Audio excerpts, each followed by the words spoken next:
Ang ganda! 6th floor kami guys. So, ito yung makikita nyo dito. Pwede kayong bumili dito ng mga iba't ibang stuff like magnet. Ayun na, nagbebenta din sila dito ng mga hotel souvenir. Plus, ito yung 13 May na paano nila. Lemon drinks, so may mango juice, may blackcurrant. So, kumuha ko ng hash brown. Pansit. Hello guys! Another series, another travel destination to visit. At ngayon, andito tayo sa Special Administrative Region ng China, ang Macau. At ngayong episode 1 is actually, panoorin nyo lang yung previous episode kasi pinakita ko na doon yung pag-transfer from Hong Kong to Macau kasi sa Hong Kong kami nagmula. At dito sa episode na to, ipapakita ko sa inyo ang hotel namin for 3 days dito sa Macau. Okay? So, let's go!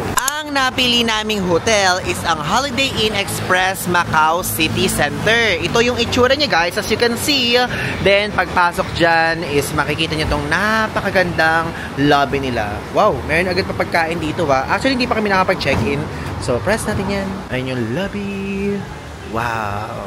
So, ito yung makikita nyo agad sa lobby. Ito yung front desk. May elevator dyan. Ayan yung atiko. Then, ito. Mayroon din ang pa-vending machine. As you can see, pwede kayong bumili dito ng mga iba't ibang stuff like magnet, mga pasalubong. Ang mahal na 35 MOP yung magnet nila. At i-post nyo na para makita nyo yung price. O, diba? Medyo mahal yung ano dito. Tapos dito sa kanila, meron sila pa welcome drink, oh.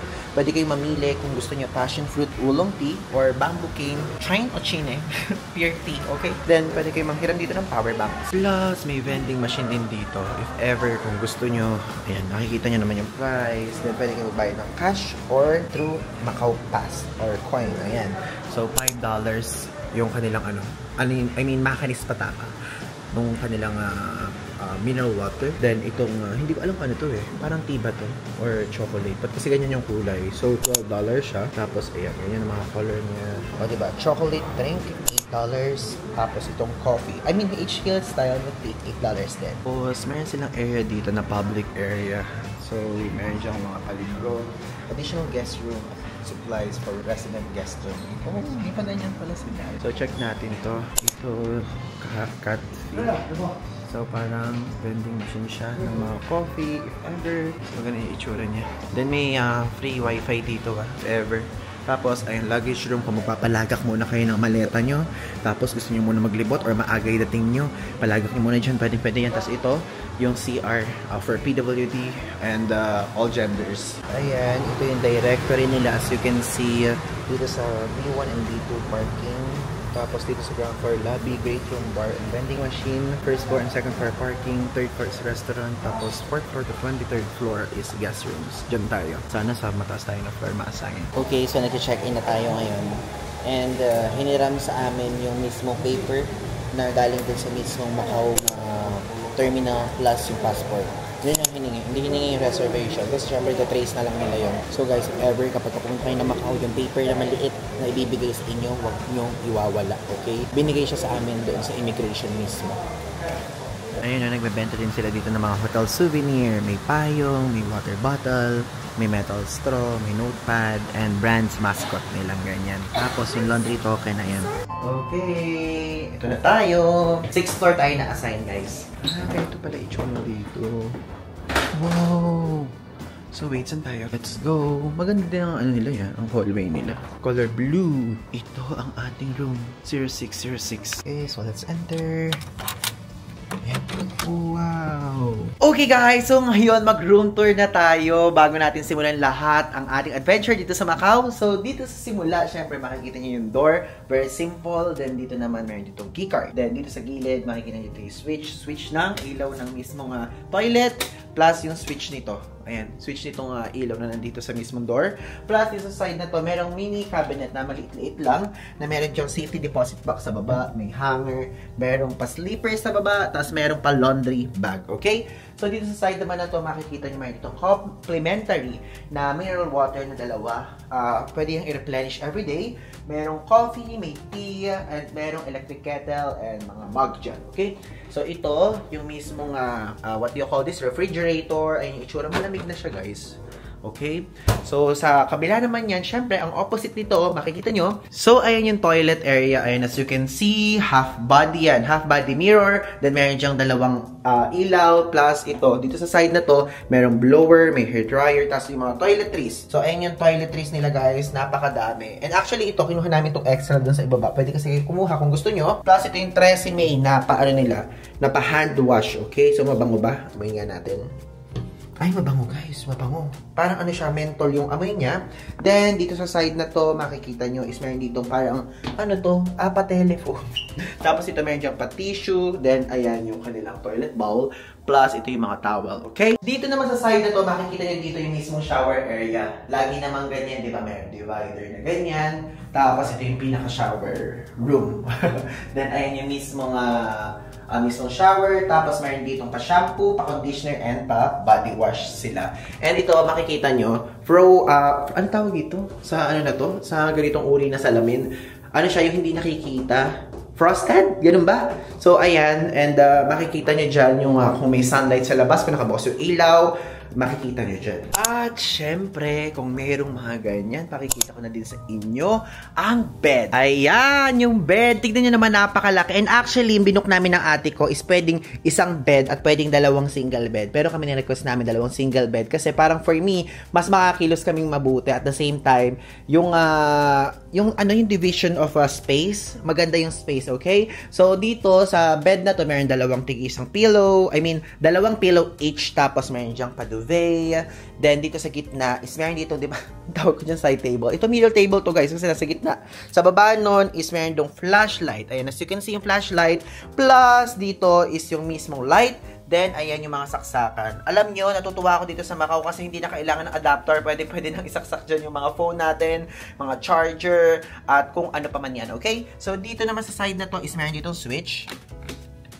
Ayan yung switch. So, naka-off na lahat. So, meron silang master switch plus ito. Meron ditong pa-telephone. Then, itong, ayan, remote. Tapos, hotel guest directory.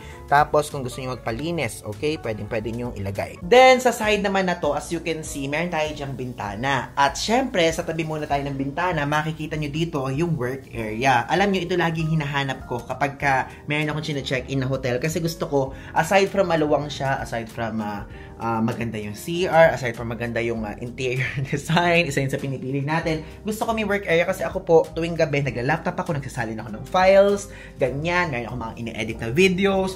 So, dito ko yun ginagawa sa mga work area. Napakaganda ng work area niya. As you can see, ayun yung work area, meron ditong pasalamin, tapos may pa-ilaw. Ayun yung ilaw, diba?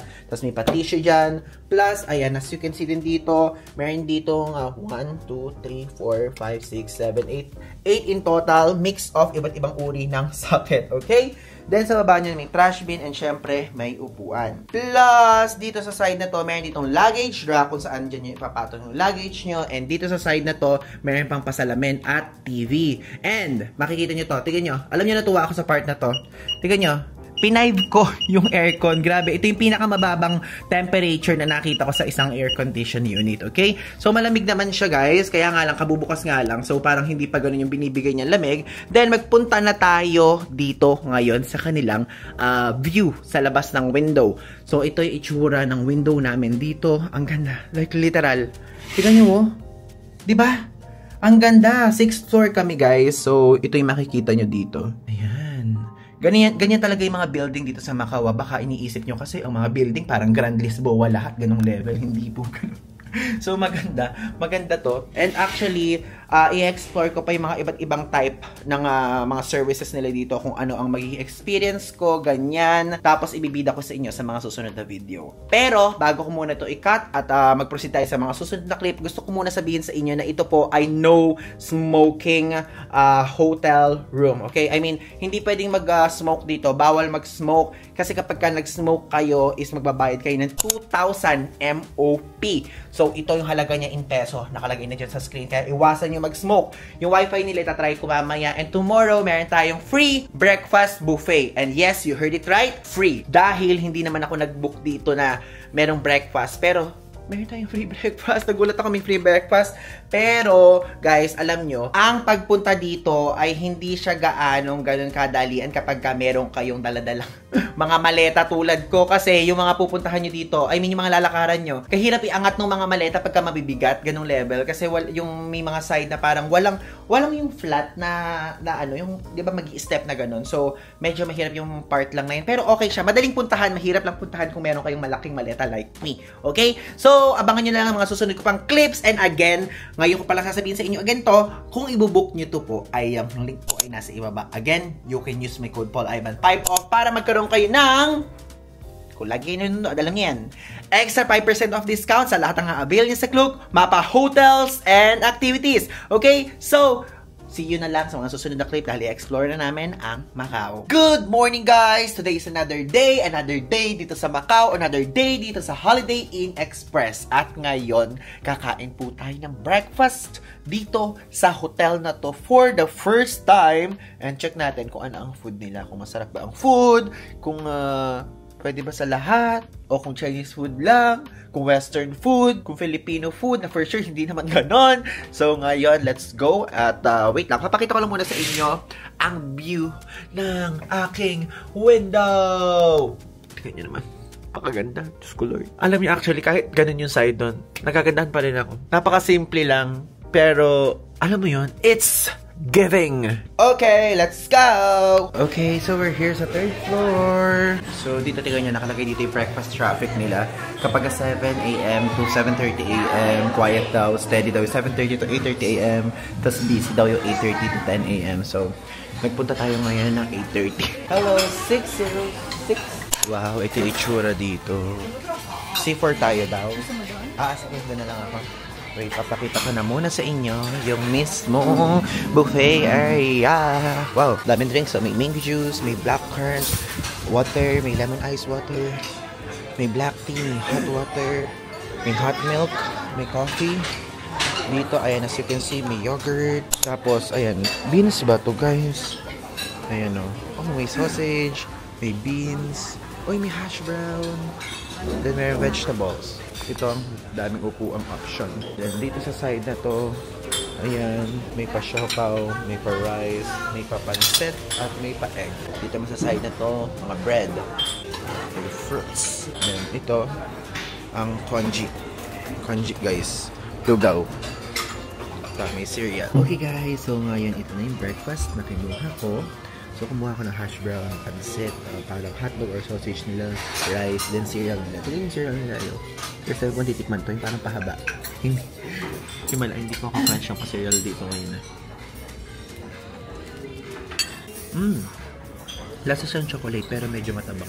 Parang Coco Crunch, pero matabang. Pero level. Tikman natin to mismong hotdog. Okay naman. Kaya lang, hindi siya parang normal na hotdog yung lasa. Parang more like ang lasa ng meatloaf. Tapos, yung hash brown nila. Laging option na hash brown. Sa lahat ng kinainan kong hotel dito sa Hong Kong. Ayan. So, ngayon, kainin natin lahat. Mamaya sasabihin ko sa inyo kung ano yung mga lasa ng food. Okay? Hello guys! Ngayon, mag-check out na tayo dito sa Holiday Inn Express Macau City Center. At ngayon, syempre, every hotel and room tour sa dulo ay meron akong binibigay sa inyo, diba, na quick review, quick feedback, o verdict ko sa tinuluyan. Okay? So, ngayon, gusto kong sabihin sa inyo na ito pong aking tinuluyan ngayon, or amin, ako at ang ate ko, ay okay siya. I highly recommend this one. Number 1 is in terms of budget. Ang mura po nito. Like, ito yung price. Ito yung price nung pagkakabook namin. Actually, nakalimutan ko. Pero, ilalagay ko dito sa screen. And, napakaganda ng location. Dahil, aside from, napakalapit ito sa mga Grand Lisboa, ganyan, yung mga drop-off point, doon sa mga shared bus from Hong Kong to Macau, is napakadami din ditong nakapaligid na bus stations na kung saan ay iikot kayo sa Macau area. So, hindi kami nahirapan sa paghahanap ng mga bus dito dahil yung isang bus station is nasa kabilang side at yung isang bus station naman ay nasa gilid lang. Okay, so yun. Kaya okay siya for me. Kaya guys, if ever, kung gusto nyong maghanap ng budget hotel, okay na okay to dahil at the same time is meron siyang libreng breakfast buffet. Like kasi doon, kapag ka magbubook kayo, kapag kapag magbubook kayo sa Klook, kasi sa Klook ko siya binook guys, so hindi magka-same yung price ng may breakfast buffet at yung walang breakfast buffet. So ang binook namin is yung walang breakfast buffet. Then, nung pagdating namin dito, sinabing ko na meron daw kaming free breakfast buffet. Then, nakita ko dun sa mismong elevator, may mga nakapaskil dun na free breakfast buffet. Hindi ko alam kung limited time or ano, kasi ang nakita ko lang yung word na yun. Yung the rest kasi, Chinese guys yung letter. Hindi ko maintindihan kung ano. Kaya yun, okay siya. In terms of budget, okay to. In terms of location, okay to. In terms of kung ano-ano pa man na factor na dapat yung tignan, okay siya. Interior design, okay siya. Ambience, okay siya. Food, yung food ng breakfast, huwag kayong mag-expect na talagang panlasang Pinoy yung matitikman nyo kasi Chinese yung mga food and medyo bland siya. Ganun ang mangyayari. Kaya yun, if ever kung naghahanap kayo ng hotel, again, yung link is nasa ibaba. And also, you can use my code PaulIvan5 para magkaroon kayo ng extra 5% of discount sa lahat ng i-avail nyo na hotels sa Klook. Okay? So yun lang, maraming salamat. Okay, abangan nyo pa ang mga susunod kong videos dito sa Macau. Okay? So yun lang. Thanks!